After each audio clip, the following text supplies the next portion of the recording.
Hey everybody, welcome back to the channel. As always, it is great to have you here. As you can see, I decided to wear my Valkyrie wings again today, just for the hell of it, you know. I mean, like I said before, you know, why wait? You know, if you really want to do something and it's not going to hurt yourself or anybody else, you know, sometimes you just kind of gotta go with it. I wanted to try to kind of get this video done before it starts raining on me, but I might have to pause it a little bit. It's kind of getting a little bit windy. But I've been going through my older videos and stuff like that, and I'm kind of, you know, I'm writing my autobiography, and I had this idea that, you know, I could add the titles and the descriptions into my book, and would kind of give me a, you know, kind of a jump start type of thing. So, you know, it just, but I've been going through a lot of my videos, and of course some of them are very triggering to me, especially the ones where I'm talking about, you know, my friend that I lost to cancer, and then of course, the cottonwood's trying to fly up my nose. Or then, you know, talking about my cousin, who is like a sister to me, and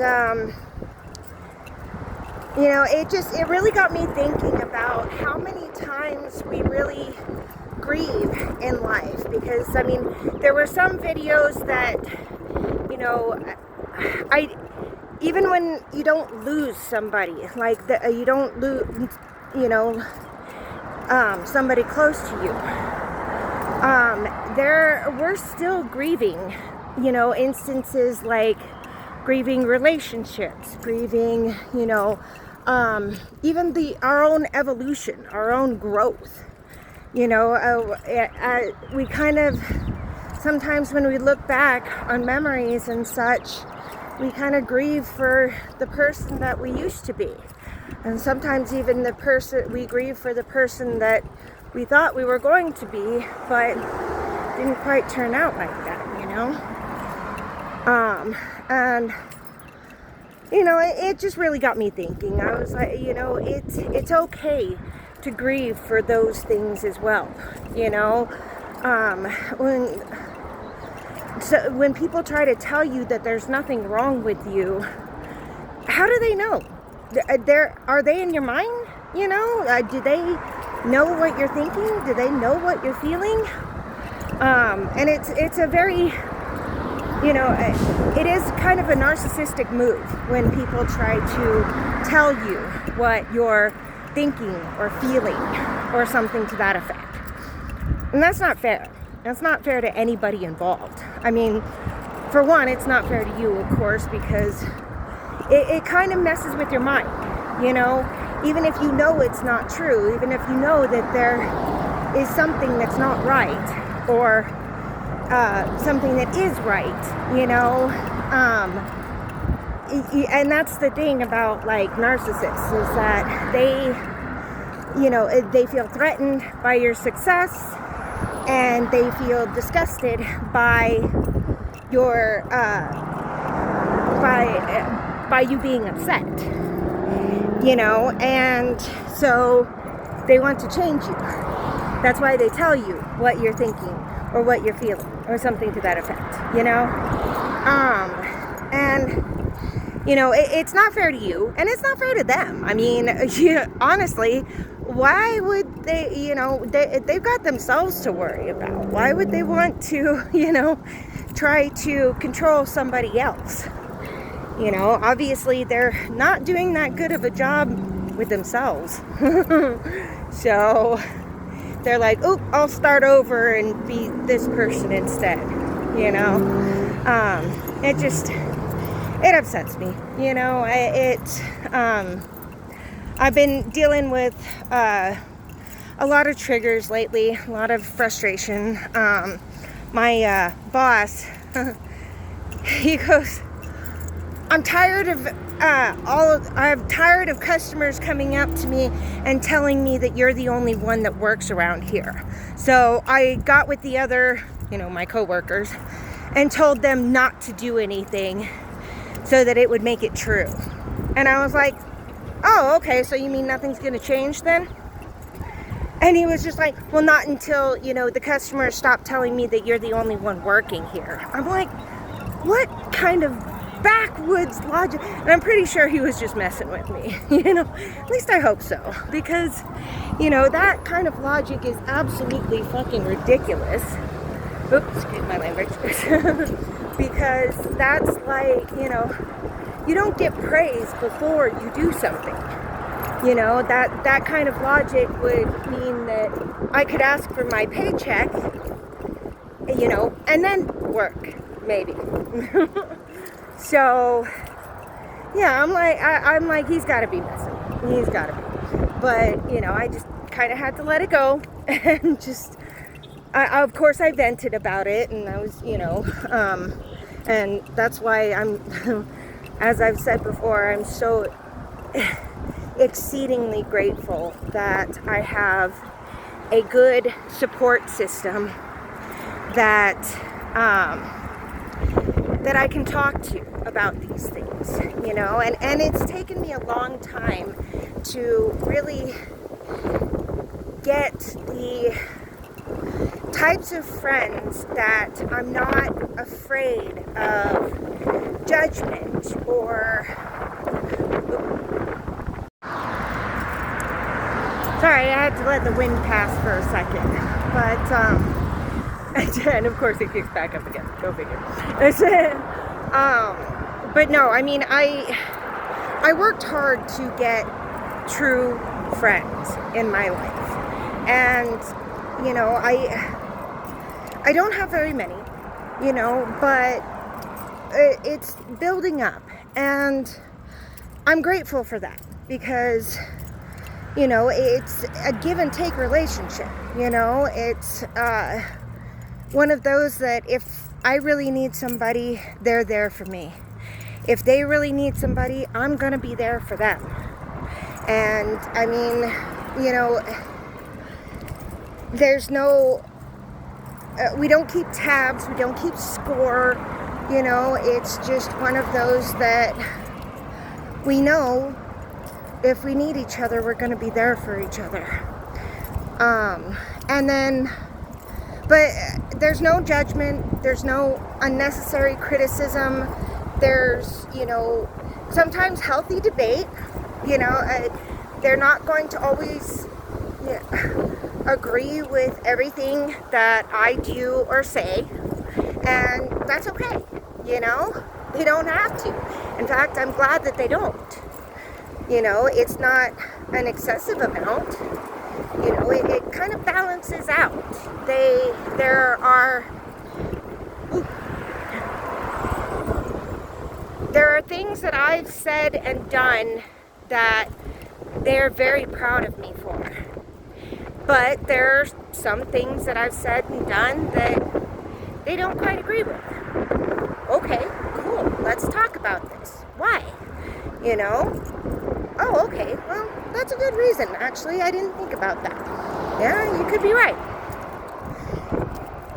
That's the best kind of relationship in my book.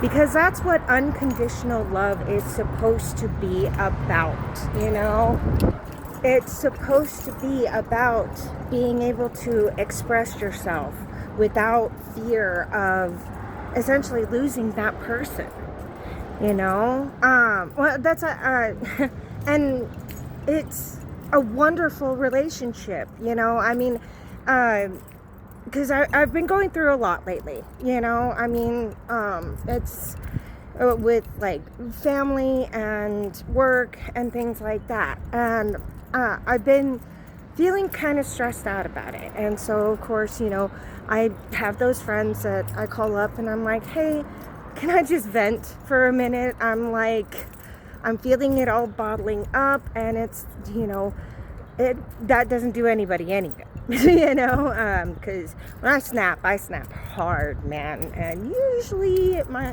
means that I'm going to jail. Just kidding. I'm usually not that bad, but because I have friends that I'm able to vent to, right? And so I've been, they've been letting me vent and get it out and things like that. And I went to go donate plasma the other day, and my blood pressure was the lowest that it's been in actually a pretty long time.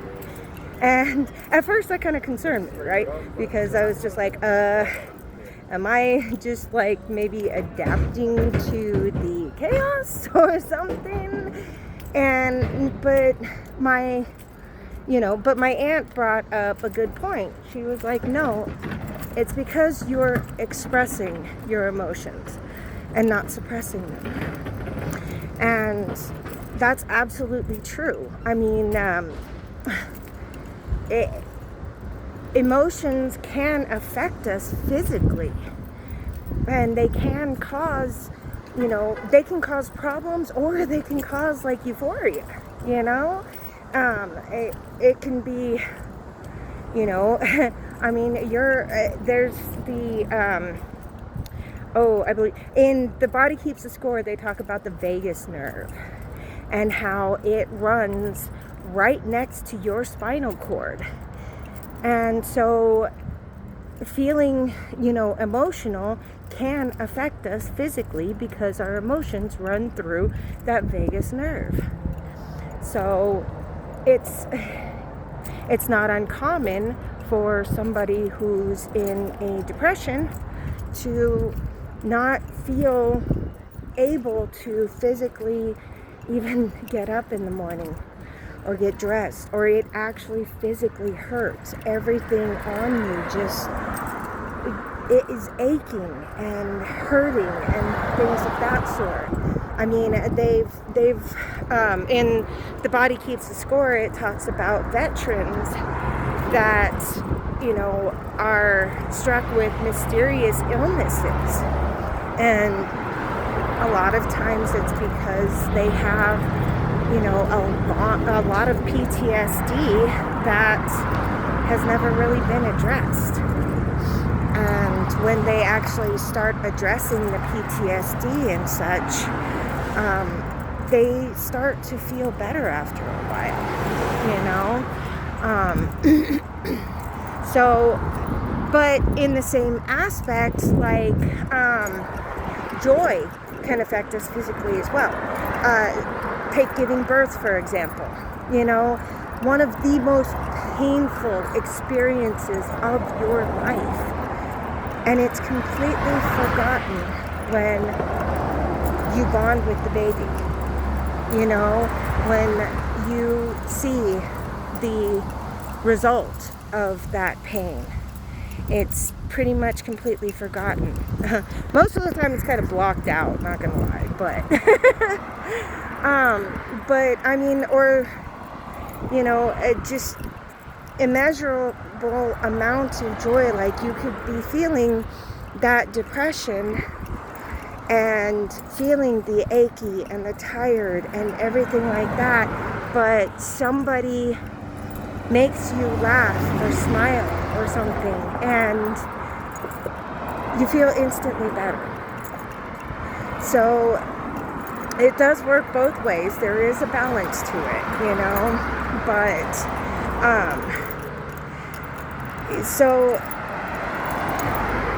but so grief affects us the same way. When grieving anything, like it's past versions of yourself, you're allowed to grieve those. Once you release that emotion and actually address it and understand it and let yourself feel it, and then let yourself feel the aftermath, then take that moment to ground and appreciate the things that you've got around you and within you and things of that sort, and appreciate, like, you know, a lot of times in my case it actually is physical grief for losing Greg, Russell, Dusty, Taz, Clayton, Sammy, you know, Lorinda, my Aunt Lorna, my Aunt Linda, my grandma, my grandpa. There's a lot of people that I have lost in my life. And for a lot of them, I felt like I needed to be the strong one in the family, the one that everybody could come to, and, you know, so, but suppressing those emotions and such, I never really felt like there was a good time to express them, and so I decided to, most of the time, I'd self-medicate to try not to feel those emotions. So lately a lot of them have been coming out in droves. But I've realized that letting myself experience them and letting myself feel them and letting myself be emotional has been phenomenal for my health, and I've been feeling so much better. So, I mean, it might be worth a shot, you know. What could it really hurt? I mean, I was talking to somebody just a minute ago, and I was telling them that, you know, the reason why most people try to tell us not to cry or not to express emotion is because it makes them uncomfortable. But are those really the types of people that you want to hang around? I mean, are they really interested in helping you grow and evolve? Maybe not. So I hope you do something really good for yourself. I hope you allow yourself to feel the pain, the sorrow, the joy, the love, because you do deserve it.